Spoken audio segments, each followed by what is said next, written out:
I'm Jake. This is my partner, Randy. We're here today at TCU. We heard this story from this girl, something to do with maple syrup in her car, and she feels very victimized about the whole situation. I think for us, as the documentary filmmakers, we want to make sure that she feels safe and that her story is told in the best of ways, that we're not taking advantage of her because of the situation. So today we're going to meet with the victim, talk to her a little more about what happened, and we're going to go around town and get some footage and see if we can really get to the bottom of this. So it all took place around 8:45. I woke up and I had a 9 o'clock class at Audi. So I'm panicked already, in a rush to get to class and find a parking spot because you know I will not walk from my house to Audi. It's too far to walk. Anyways, that's beyond the point. The point is, I'm driving, trying to look for a spot. It's completely crowded. Per usual, it's a Monday morning. Of course, every spot's going to be taken. And all of a sudden, I slowly just come past his house and like the Holy Grail, it just like hit me. There's a spot right there. There's 2 trash cans there. That's unnecessary of whoever put them there to be there. Put them in your driveway, everyone knows this rule.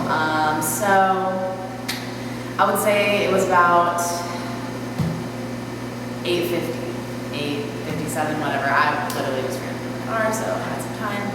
I find this spot immediately. I decide to get out of my car and move the trash cans. Not a big deal, like just push them to the side, like put them, near the driveway, like obviously.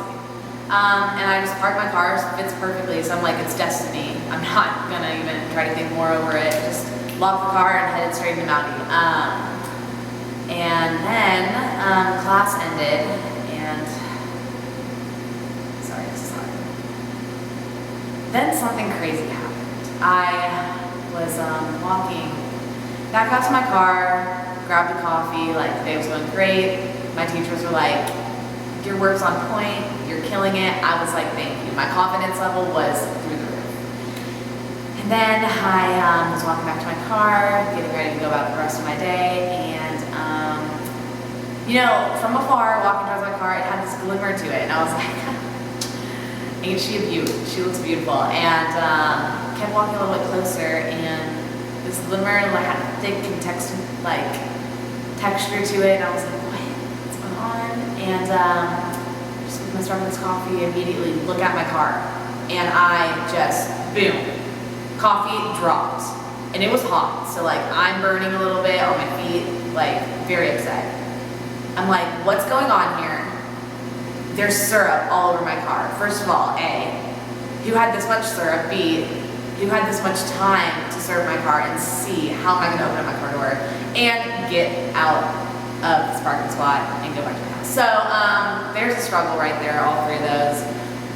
So, I have a brave face and I reach for that car door and it's still traumatizing, honestly.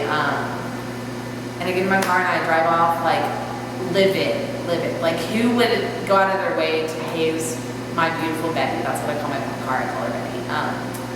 Poor Betty, yeah, really traumatizing. Anyways, so the next day I'm driving obviously back to class, and I pass the house that I parked my car, I moved the trash can, parked my car by, and I see like this woman, and she's just standing there so proud, holding syrup, which I thought was weird. I really didn't think anything of it until she literally looked me dead in the eye, and we made eye contact for a good amount of time, and was like, and I was like, what? And I go, oh my God, that is the freaking woman. She served my car, this literally old woman, harmless, like looks like a sweet little make your grandchildren cookies, like syrup my car. Like at your age, please. I was so upset. I was just like, now I'm scared to even walk past that house. I just can't go back there. I don't know, hopefully Can you describe what this woman looked like? Like it was yesterday. She was wearing a nightie, a long nightie. It's a long nightgown dress that women often wear, her age. And she was a range about late 70s, probably early 80s. pretty wrinkled face. But anyways, besides the point, she was wearing slippers, fuzzy slippers. They looked really comfy.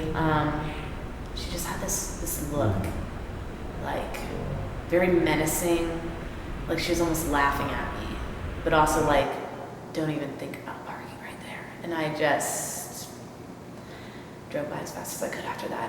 It was pretty scary actually to look her in the eyes. Her eyes, they told a very, very different story from what